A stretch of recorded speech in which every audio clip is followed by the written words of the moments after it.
ਵਾਹਿਗੁਰੂ ਜੀ ਕਾ ਖਾਲਸਾ ਵਾਹਿਗੁਰੂ ਜੀ ਕੀ ਫਤਿਹ। ਮੈਂ ਤੁਹਾਡੀ ਹੋਸਟ ਨੀਲਮ ਕੌਰ ਤੇ ਮੈਂ ਟੀਵੀ 84 ਦੇ ਸਾਰੇ ਦਰਸ਼ਕਾਂ ਤੇ ਸਰੋਤਿਆਂ ਦਾ ਦਿਲੀ ਸਵਾਗਤ ਕਰਦੀ ਹਾਂ ਪ੍ਰੋਗਰਾਮ ਸੱਚੋ ਸੱਚ ਵਿੱਚ। ਰੋਜ਼ਾਨਾ ਦੀ ਤਰ੍ਹਾਂ ਤੁਹਾਡੇ ਤੇ ਸਾਡੇ ਹਰਮਨ ਪਿਆਰੇ ਡਾਕਟਰ ਅਮਰਜੀਤ ਸਿੰਘ ਮੇਰੇ ਨਾਲ ਬੈਠੇ ਹੋਏ ਨੇ। ਆਓ ਨਾਲ ਮਿਲ ਕੇ ਪ੍ਰੋਗਰਾਮ ਸ਼ੁਰੂ ਕਰਦੇ ਹਾਂ। ਜੀ ਡਾਕਟਰ ਸਾਹਿਬ, welcome to our show. Thank you so much. ਜੀ ਡਾਕਟਰ ਸਾਹਿਬ, ਅੱਜ 18 ਜੂਨ 2015 4 ਹਾੜ ਨਾਨਕਸ਼ਾਹੀ ਸੰਮਤ 547 ਦਾ ਦਿਨ ਹੈ। ਤੇ ਡਾਕਟਰ ਸਾਹਿਬ, ਇਸ ਤੋਂ ਪਹਿਲਾਂ ਕਿ ਮੈਂ ਆਪਣੇ ਦਰਸ਼ਕਾਂ ਵੱਲੋਂ ਆਈਆਂ ਈਮੇਲ ਤੇ ਮੈਸੇਜ ਨੂੰ ਪੜਾਂ, ਤੁਸੀਂ ਸਾਡੇ ਦਰਸ਼ਕਾਂ ਨੂੰ ਦੱਸੋ ਅੱਜ ਦੇ ਮੇਨ ਇਸ਼ੂ। ਸਭ ਤੋਂ ਪਹਿਲਾਂ ਤਾਂ ਅਸੀਂ ਬੜੇ ਦੁਖਤ ਹਿਰਦੇ ਦੇ ਨਾਲ ਅੱਜ ਦਾ ਪ੍ਰੋਗਰਾਮ ਕਰ ਰਹੇ ਹਾਂ ਜੀ। ਅੱਜ ਸਵੇਰ ਦੀਆਂ ਖਬਰਾਂ ਦੇ ਵਿੱਚ ਸੀ ਕਿ ਇੱਕ ਨਸਲਵਾਦੀ 21 ਸਾਲਾ ਗੋਰੇ ਨੇ ਸਾਊਥ ਕੈਰੋਲਾਈਨਾ ਸਟੇਟ ਦੇ ਹਿਸਟੋਰੀਕਲ ਚਰਚ ਜਿਹੜਾ 19th ਸੈਂਚੁਰੀ ਚ ਹੋਂਦ ਚ ਆਇਆ ਜੀ, ਜਿਸ ਦਾ ਨਾਂ ਐਮੈਨੂਅਲ ਅਫਰੀਕਨ ਮੈਥੋਡਿਸਟ ਐਪੀਸਕੋਪਲ ਚਰਚ ਹੈ, ਉਸ ਦੇ ਵਿੱਚ ਵੜ ਕੇ ਸ਼ਾਮ ਨੂੰ, ਜਦੋਂ ਕਿ ਅੰਦਰ ਸਿਰਫ ਪੈਸਟਰ ਜਿਹੜਾ ਉਹਨਾਂ ਦਾ ਪ੍ਰੀਸਟ ਹੁੰਦਾ ਉਹਦੇ ਸਮੇਤ 13 ਜਿਹੜੇ ਨੇ ਵਿਅਕਤੀ ਉਹ ਪ੍ਰੇਅਰ ਕਰ ਰਹੇ ਸਨ, ਉਸ ਨੇ ਫਾਇਰਿੰਗ ਕਰਕੇ 9 ਨੂੰ ਮਾਰ ਦਿੱਤਾ, ਜਿਨ੍ਹਾਂ 'ਚ 6 ਬੀਬੀਆਂ ਨੇ, 2 ਬੰਦੇ ਨੇ ਔਰ ਇੱਕ ਪੈਸਟਰ ਜਿਹੜਾ ਕਿ ਕਲੀਮੈਂਟਾ ਪੈਨਿਕੀ। ਇਹ ਸਿਰਫ ਪੈਸਟਰ ਹੀ ਨਹੀਂ ਸੀ ਚਰਚ ਦਾ, ਇਹ ਜਿਹੜੀ ਸਟੇਟ ਅਸੈਂਬਲੀ ਹੈ ਸਾਊਥ ਕੈਰੋਲਾਈਨਾ ਦੀ, ਉਸ ਦਾ ਸੈਨੇਟਰ ਵੀ ਸੀ ਜੀ। ਕਿਉਂਕਿ ਜਦੋਂ ਅਸੀਂ ਅਫਰੀਕਨ ਅਮਰੀਕਨਸ ਦੇ ਹਵਾਲੇ ਨਾਲ ਦੇਖਦੇ ਹਾਂ ਜਿਨ੍ਹਾਂ ਲਈ ਸ਼ਬਦ ਕਦੇ ਕਾਲੇ ਇਸਤੇਮਾਲ ਕੀਤਾ ਜਾਂਦਾ ਸੀ, ਬਹੁਤ ਪਹਿਲਾਂ ਇਹਨਾਂ ਨੂੰ ਨੀਗਰੋ ਜਿਹਦਾ ਮਤਲਬ ਸਲੇਵ ਸੀ, ਅੱਜ ਤਾਂ ਇੱਕ ਗਾਲ ਵਾਂਗ ਇਸਤੇਮਾਲ ਕੀਤਾ ਜਾਂਦਾ ਹੈ। ਤੇ ਇਹਨਾਂ ਦੇ ਲਈ ਕੋਈ ਹੋਰ ਰਸਤਾ ਨਹੀਂ ਸੀ ਹੁੰਦਾ। ਇੱਕ ਤਾਂ ਜਿਨ੍ਹਾਂ ਵੀ ਮੁਲਕਾਂ ਚੋਂ ਇਹਨਾਂ ਨੂੰ ਲਿਆਂਦਾ ਗਿਆ, ਬਹੁਤ ਸਾਰੇ ਗੁਲਾਮ ਬਣਾ ਕੇ ਲਿਆਂਦੇ ਗਏ ਸੀ, ਉਹਨਾਂ ਦਾ ਆਪਣੇ ਧਰਮ ਉੱਥੇ ਜਾਂ ਪੇਗਨ ਜਾਂ ਰਿਲੀਜੀਅਸ ਪ੍ਰੈਕਟਿਸਿਸ ਕੀ ਸੀ, ਜਾਂ ਉਹਨਾਂ 'ਚ ਕੁਝ ਮੁਸਲਮਾਨ ਵੀ ਸਨ, ਲੇਕਿਨ ਅਲਟੀਮੇਟਲੀ ਇੱਥੇ ਕਿਉਂਕਿ ਗੋਰੇ ਜਿਹੜੇ ਮਾਸਟਰ ਕ੍ਰਿਸਚਨ ਸੀ, ਸੋ ਉਹ ਸਾਰੇ ਹੀ ਕ੍ਰਿਸਚਨ ਕਨਵਰਟ ਹੋਏ। ਹਾਲਾਂਕਿ ਬਾਅਦ ਦੇ ਵਿੱਚ ਇਸਲਾਮ ਦਾ ਜਦੋਂ ਕਿ ਐਲੀਜਾ ਮੁਹੰਮਦ ਨੇ ਨੇਸ਼ਨ ਆਫ ਇਸਲਾਮ ਸ਼ਿਕਾਗੋ ਤੋਂ ਸ਼ੁਰੂ ਕੀਤਾ, ਜਿਹਦੇ 'ਚ ਕਿ ਫਿਰ ਮੈਲਕਮ ਐਕਸ ਉਹਦੇ ਰਾਹੀਂ ਜਿਹੜਾ ਉਹ ਮੁਸਲਮਾਨ ਬਣਿਆ, ਜਾਂ ਉਸ ਤੋਂ ਬਾਅਦ ਜਿਹੜਾ ਫਾਰਾ ਖਾਨ ਅੱਜ nation of Islam the leader ਹੈ। ਪਰ ਕੁੱਲ ਮਿਲਾ ਕੇ ਇੱਥੇ ਕੋਈ ਉਹਨਾਂ ਦੇ ਕੋਲ ਕਾਲਿਆਂ ਦੇ ਕੋਲ ਜਾਂ ਅਫਰੀਕਨ ਅਮਰੀਕਨਾਂ ਦੇ ਕੋਲ ਅੱਗੇ ਵਧਣ ਦੇ ਚਾਂਸ ਨਹੀਂ ਸੀ। 20ਵੀਂ ਸਦੀ ਤੱਕ ਪਹੁੰਚਦੇ ਆ ਵੀ ਇੱਕ ਸਪੋਰਟਸ ਆਇਆ ਜਿਹਦੇ ਥੱਲੇ, ਕਿਉਂਕਿ ਸਰੀਰਕ ਪੱਖੋਂ ਇਹ ਰਿਸ਼ਟ ਪੁਸ਼ਟ ਸਨ, ਸੋ ਜਦੋਂ ਖੇਡਾਂ ਦੇ ਵਿੱਚ ਆਏ ਤੇ ਉਹਦੇ 'ਚ ਉਹਨਾਂ ਨੂੰ ਮਾਨਤਾ ਮਿਲੀ। ਦੂਸਰਾ ਪਾਰਟ ਜਿਹੜਾ ਸੀ ਇਹਨਾਂ ਦਾ ਬੈਂਡ ਜਾਂ ਜਿਹੜਾ ਮਿਊਜ਼ਿਕ ਸੌਂਗ, ਇਹੀ ਕਾਰਨ ਹੈ ਕਿ ਅੱਜ ਵੀ ਜਿਹੜੀ ਮਿਊਜ਼ਿਕ ਇੰਡਸਟਰੀ ਹੈ, ਗਾਣ ਵਜਾਣ, ਉਹ ਮਾਈਕਲ ਜੈਕਸਨ ਹੈ, ਕੋਈ ਹੋਰ ਹੈ, ਉਹਦੇ 'ਚ ਉਹਨਾਂ ਨੇ, ਜਾਂ ਡਾਂਸ, ਕਿਉਂਕਿ ਇਹ ਉਹਨਾਂ ਦੇ ਅੰਦਰ ਨੈਚੁਰਲ ਵੀ ਸੀ। ਔਰ ਕੁਛ ਜਦੋਂ ਤੁਸੀਂ ਤੰਗਦਸਤੀ ਦੇ ਔਰ ਬਹੁਤ ਜ਼ਿਆਦਾ ਡਿਫਿਕਲਟ ਜੀਵਨ 'ਚੋਂ ਲੰਘਦੇ ਹੋ ਤਾਂ ਫਿਰ ਹਿਊਮਰ, ਮਜ਼ਾਕ, ਜ਼ਿੰਦਗੀ ਨੂੰ ਲਾਈਟਲੀ ਲੈਣਾ, ਇਹੀ ਤੁਹਾਨੂੰ ਸਰਵਾਈਵ ਕਰਵਾਉਂਦਾ। ਸੋ ਔਰ ਚਰਚ ਜਿਹੜਾ ਸੀ, ਕਿਉਂਕਿ ਜਦੋਂ ਕ੍ਰਿਸਚਨ ਹੋ ਗਏ ਫਿਰ ਇਹਨਾਂ ਦੇ ਕੋਲ, ਕਿਉਂਕਿ ਦੂਜੇ ਤਾਂ ਵੜਨ ਨਹੀਂ ਸੀ ਦਿੰਦੇ ਇਹਨਾਂ ਨੂੰ,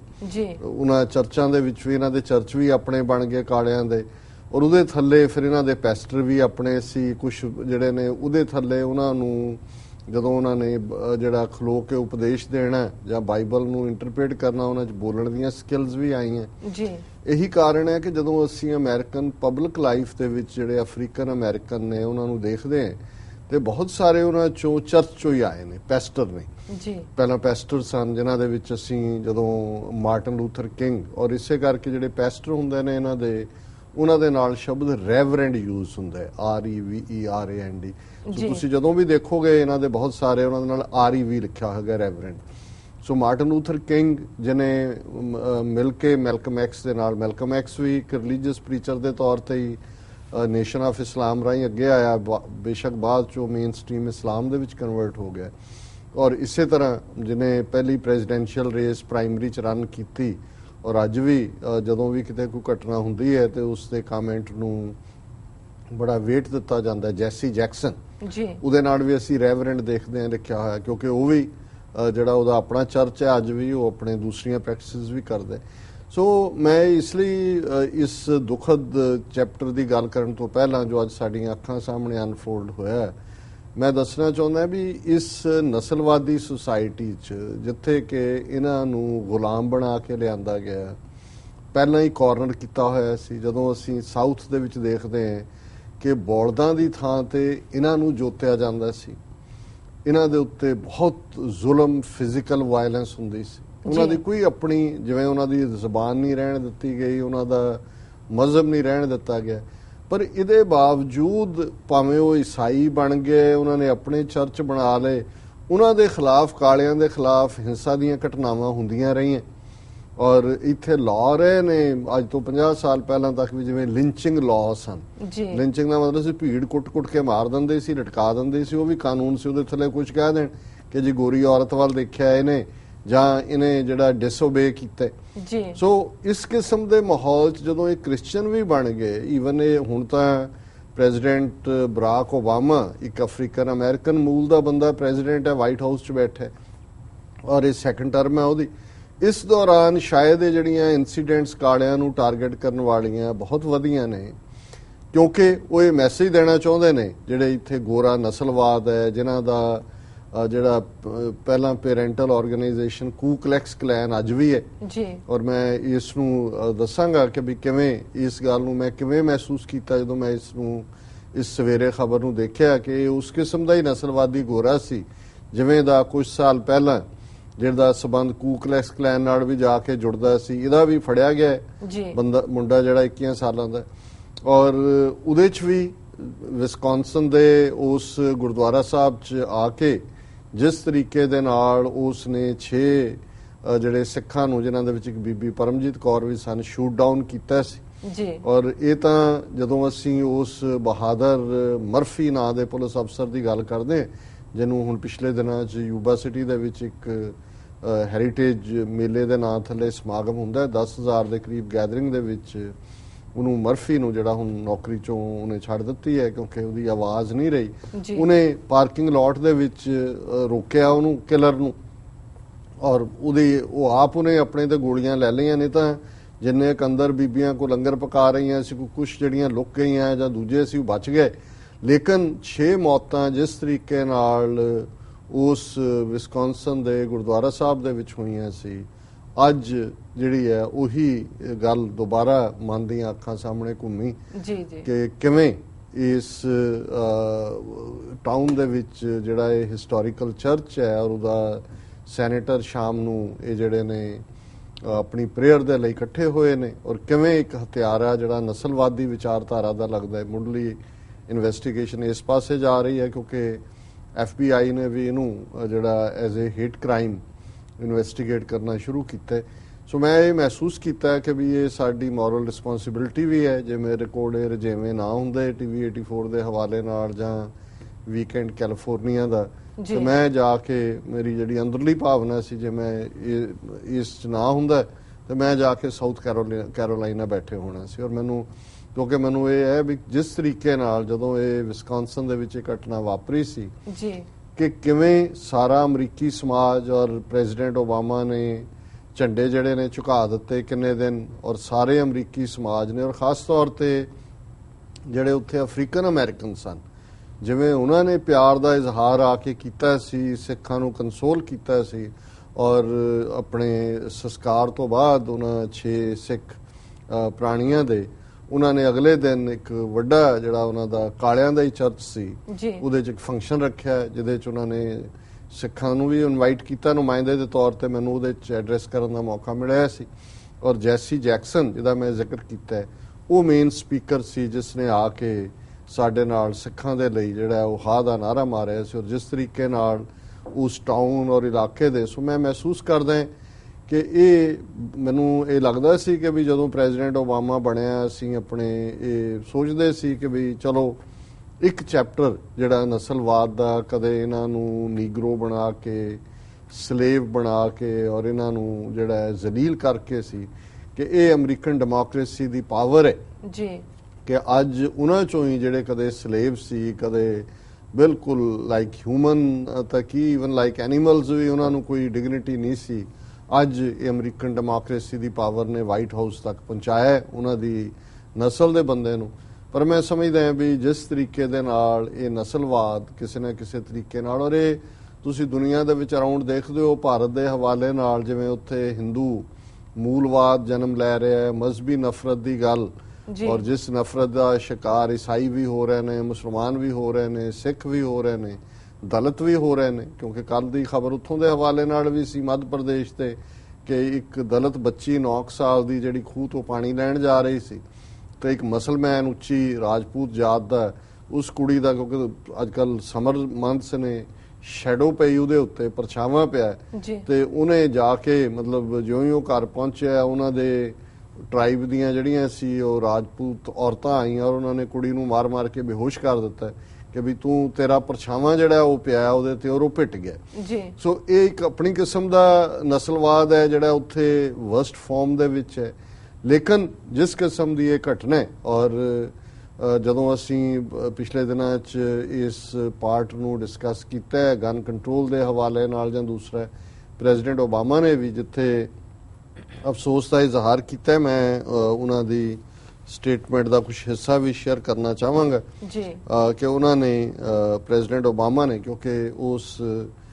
ਸਿੱਖਾਂ ਦੇ ਖਿਲਾਫ ਧਾਰਮਿਕ ਥਾਂ ਤੇ ਹੋਈ ਘਟਨਾ ਤੋਂ ਬਾਅਦ ਵੀ ਇੱਕਦਮ ਬਾਅਦ ਪ੍ਰੈਜ਼ੀਡੈਂਟ ਦਾ ਪ੍ਰੌਮਪਟ ਰਿਸਪੌਂਸ ਸੀ, ਔਰ ਬਾਅਦ ਦੇ ਵਿੱਚ even first lady Michelle Obama ਵੀ ਵਿਸਕੌਨਸਨ ਗਏ, ਗੁਰਦੁਆਰਾ ਸਾਹਿਬ ਗਏ, ਸਿੱਖਾਂ ਦੇ ਨਾਲ ਹਮਦਰਦੀ ਦਾ ਪ੍ਰਗਟਾਵਾ ਕੀਤਾ। ਸੋ ਪ੍ਰੈਜ਼ੀਡੈਂਟ ਓਬਾਮਾ ਨੇ ਫੌਰਨ ਇਸ ਦੇ ਉੱਤੇ ਜਿਹੜੀਆਂ ਇਹ 9 ਡੈਥਸ ਹੋਈਆਂ ਚਰਚ ਦੇ ਅੰਦਰ, ਉਹਨਾਂ ਨੇ ਕਿਹਾ any death of this sort is a tragedy, ਕੋਈ ਵੀ ਇਸ ਤਰ੍ਹਾਂ ਦੀ ਮੌਤ ਜਿਹੜੀ ਹੈ ਇੱਕ ਬੜੀ ਤਰਾਸਦੀ ਹੈ, ਦੁਖਦ। Any shooting involving multiple victims is a tragedy, ਜਿਹਦੇ 'ਚ ਇੱਕ ਤੋਂ ਜ਼ਿਆਦਾ ਜਿਹੜੇ ਨੇ ਮਾਰੇ ਜਾਂਦੇ ਨੇ, ਮਲਟੀਪਲ, ਇਹ ਇੱਕ ਟ੍ਰੈਜਡੀ ਹੈ। There is something particularly heartbreaking about death happening in a place in which we seek solace and we seek peace, ਕਿ ਕਿਸੇ ਐਸੀ ਥਾਂ ਤੇ ਮਾਰੇ ਜਾਣਾ ਜਿੱਥੇ ਅਸੀਂ ਜਾਂਦੇ ਹੀ ਇਸ ਲਈ ਹੈ ਕਿ ਸਾਨੂੰ ਸ਼ਾਂਤੀ ਮਿਲੇ, ਸਾਨੂੰ ਜਿਹੜੀ ਹੈ ਮਨ ਸਾਡਾ ਟਿਕਾ 'ਚ ਹੈ, ਉੱਥੇ ਤੁਹਾਨੂੰ ਮੌਤ ਮਿਲੇ। ਔਰ ਮੈਨੂੰ ਯਾਦ ਹੈ ਕਿ ਵਿਸਕੌਨਸਨ ਦੇ ਉਸ ਗੁਰਦੁਆਰਾ ਸਾਹਿਬ ਜਿਹੜੀ ਬੀਬੀ ਪਰਮਜੀਤ ਕੌਰ ਮਾਰੇ ਗਏ, ਉਹਨਾਂ ਦਾ ਬੇਟਾ, ਜਦੋਂ ਕਿ ਉਹ ਭੋਗ ਦੇ ਮੌਕੇ, ਮੈਂ ਉੱਥੇ ਫੌਰਨ ਪਹੁੰਚ ਕੇ, ਮੈਂ ਨੇੜੇ ਕੈਂਪ ਸੀ ਲੱਗਾ ਹੋਇਆ ਮਿਸ਼ੀਗਨ 'ਚ, ਮੈਂ ਤਾਂ ਉੱਥੇ 3-4 ਦਿਨ ਗੁਜ਼ਾਰੇ,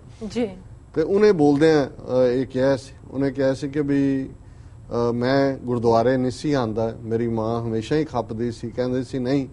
ਤੂੰ ਇੱਕ ਦਿਨ ਆਏਗਾ, ਤੁਹਾਨੂੰ ਸਮਝ ਆਏਗੀ ਕਿ ਮੈਂ ਗੁਰਦੁਆਰੇ ਜਾਵਾਂ। ਤੇ ਉਹਨੇ ਕਿਹਾ ਵੀ ਹੁਣ ਮੇਰੀ ਮਾਂ ਨੇ ਆਪਣੀ ਜਾਨ ਹੀ ਇਸ ਥਾਂ ਤੇ ਦਿੱਤੀ ਹੈ, ਤੇ ਜਦੋਂ ਮੇਰਾ ਆਪਣੀ ਮਾਂ ਨੂੰ ਮਿਲਣ ਨੂੰ ਦਿਲ ਕਰੇਗਾ, ਮੈਂ ਕਿੱਥੇ ਜਾਵਾਂਗਾ, ਮੈਂ ਇੱਥੇ ਹੀ ਆਵਾਂਗਾ। ਸੋ ਮਾਂ ਨੇ ਆਪਣੀ ਜ਼ਿੰਦਗੀ ਦੇ ਕੇ ਮੈਨੂੰ ਗੁਰਦੁਆਰੇ ਦੇ ਨਾਲ ਜੋੜਿਆ। ਸੋ ਮੈਂ ਸਮਝਦਾ ਵੀ ਹੁਣ ਇਹ ਜਿਹੜੇ 6 ਬੀਬੀਆਂ, 2 ਬੰਦੇ, ਔਰ ਉਹ ਸੈਨੇਟਰ ਜਿਹੜਾ ਪੈਸਟਰ ਜਿਹੜਾ ਸ਼ਾਮ ਨੂੰ ਪ੍ਰੇਅਰ 'ਚ ਜੁੜੇ ਹੋਏ ਨੇ, ਇੱਕ ਨਸਲਵਾਦ ਦੇ ਥੱਲੇ, ਇਹ ਕਿਸ ਕਿਸਮ ਦਾ ਨਸਲਵਾਦ, ਕਿਹੜਾ ਮਜ਼ਹਬ ਹੈ? ਔਰ ਇਹ ਠੀਕ ਹੈ ਵੀ ਇੱਕ ਜ਼ਮਾਨਾ ਸੀ ਕਿ ਨਸਲਵਾਦ ਔਰ ਈਸਾਈਅਤ ਦੋਨੋਂ ਜੁੜੇ ਹੋਏ ਸੀ। ਇੱਥੇ ਬਹੁਤ ਕੁਝ ਨਸਲਵਾਦ ਦੀ ਜਸਟੀਫਿਕੇਸ਼ਨ ਉਹ ਕ੍ਰਿਸਚੀਅਨਿਟੀ ਤੋਂ ਕੱਢਦੇ ਸਨ, ਔਰ ਅਸੀਂ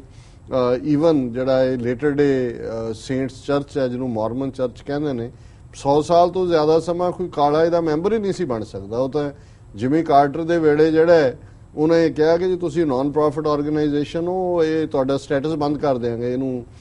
ਜਿਹੜਾ ਤੁਹਾਨੂੰ ਕਰਨਾ ਪਏਗਾ। ਫਿਰ ਉਹਨਾਂ ਨੂੰ ਐਡਮਿਟ ਕੀਤਾ। ਸੋ ਇੱਕ ਪੀਰੀਅਡ ਸੀ ਕਿ ਮਜ਼ਹਬ ਜਿਹੜਾ ਈਸਾਈਅਤ ਹੈ ਉਹਦਾ ਲੈ ਕੇ ਸਹਾਰਾ ਨਸਲਵਾਦ ਨੂੰ ਜਿਹੜਾ ਉਹ ਪ੍ਰਚਾਰਿਆ ਜਾਂਦਾ ਸੀ ਕਿ ਇਹ ਸਾਡੇ ਐਜ਼ ਪਰ ਬਾਈਬਲ ਹੈ ਜਾਂ ਐਜ਼ ਪਰ ਕ੍ਰਿਸਚੀਅਨਿਟੀ ਹੈ। ਲੇਕਿਨ ਉਹ ਗੱਲ ਹੁਣ ਟੁੱਟ ਗਈ, ਤੇ ਇਹਦੇ ਬਾਵਜੂਦ ਈਵਨ ਮੈਨੂੰ ਯਾਦ ਹੈ ਕਿ ਪ੍ਰੈਜ਼ੀਡੈਂਟ ਕਲਿੰਟਨ ਜਦੋਂ ਬਣਿਆ, ਕਿਉਂਕਿ ਕਲਿੰਟਨ ਵੀ ਬਹੁਤ ਜ਼ਿਆਦਾ ਅਫਰੀਕਨ ਅਮਰੀਕਨਾਂ ਦਾ ਦੋਸਤ ਸੀ, ਜਾਂ ਅਰਕੈਂਸਾ 'ਚ ਰਿਹਾ, ਕਿਉਂਕਿ ਸਾਊਥ ਦੇ ਵਿੱਚ ਨਸਲਵਾਦ ਬਹੁਤ ਜ਼ਿਆਦਾ ਰਿਹਾ। ਔਰ ਉਸ ਵੇਲੇ ਵੀ ਇੱਕੋ ਦਿਨ ਦੇ ਵਿੱਚ ਪਤਾ ਨਹੀਂ ਕਿੰਨੇ ਦਰਜਨ ਕੇ 2 ਦਰਜਨ ਕਾਲਿਆਂ ਦੇ ਚਰਚਾਂ ਤੇ ਹਮਲੇ ਹੋਏ ਸੀ, ਜਾਂ ਉਹਨਾਂ ਨੂੰ ਬਰਨ ਕਰ ਦਿੱਤਾ, ਸਾੜ ਦਿੱਤੇ ਗਏ ਸੀ। ਸੋ ਅਸੀਂ ਸਮਝਦੇ ਹਾਂ ਕਿ ਜਿੱਥੇ ਅਸੀਂ ਇਸ ਨਸਲਵਾਦੀ ਘਟਨਾ ਦੀ ਨਿਖੇਧੀ ਕਰਦੇ, ਉੱਥੇ ਅਸੀਂ ਇਸ ਦੁੱਖ ਦੀ ਘੜੀ ਆਪਣੇ ਅਫਰੀਕਨ ਅਮਰੀਕਨ ਭੈਣਾਂ ਭਰਾਵਾਂ ਦੇ ਨਾਲ ਖੜੇ। ਔਰ ਮੈਂ ਆਸ ਕਰਦਾ, ਔਰ ਸ਼ਾਇਦ ਕਿਉਂਕਿ ਨਾਰਥ ਕੈਰੋਲਾਈਨਾ, ਸਾਊਥ ਕੈਰੋਲਾਈਨਾ ਦੋਨਾਂ 'ਚ ਹੀ ਹੁਣ ਗੁਰਦੁਆਰਾ ਸਾਹਿਬ ਸੁਸ਼ੋਭਿਤ ਨੇ। ਔਰ ਮੈਨੂੰ ਵੈਸੇ ਡਿਸਅਪੁਆਇੰਟਮੈਂਟ ਹੋਈ ਨਿੱਕੀ ਹੇਲੀ, ਜਿਹੜੀ ਉਹ ਇਸ ਕੱਟੜਵਾਦੀ ਸਟੇਟ 'ਚ ਆਪਣੀ ਸਿੱਖੀ ਛੱਡ ਕੇ ਈਸਾਈ ਹੋਈ, ਔਰ ਬੜਾ ਮਾਣ ਨਾਲ ਕਿ ਜੀ ਮੈਂ ਮੈਥੋਡਿਸਟ ਹਾਂ, ਮੈਂ ਬੱਚਿਆਂ ਨੂੰ ਵੀ ਉਹ ਰੇਜ਼ ਕਰ ਰਿਹਾ। ਉਹਦੀ ਸਭ ਤੋਂ ਕਮਜ਼ੋਰ ਟ੍ਰਿਬਿਊਟ ਸੀ ਜਿਹੜੀ ਉਹਨੇ ਸ਼ਰਧਾਂਜਲੀ ਦਿੱਤੀ, ਉਹਦੇ ਚ ਉਹਨੇ ਈਵਨ ਨਸਲਵਾਦ ਦਾ ਨਾਂ ਲੈਣ ਤੋਂ ਵੀ ਕਰੇ, ਕਿਉਂਕਿ ਜ਼ਾਹਰ ਹੈ ਕਿ ਵੀ ਇੱਕ ਗੋਰਾ 21 ਸਾਲਾਂ ਦਾ ਜਿਹੜਾ ਮੁੰਡਾ ਹੈ ਉਹ ਆ ਕੇ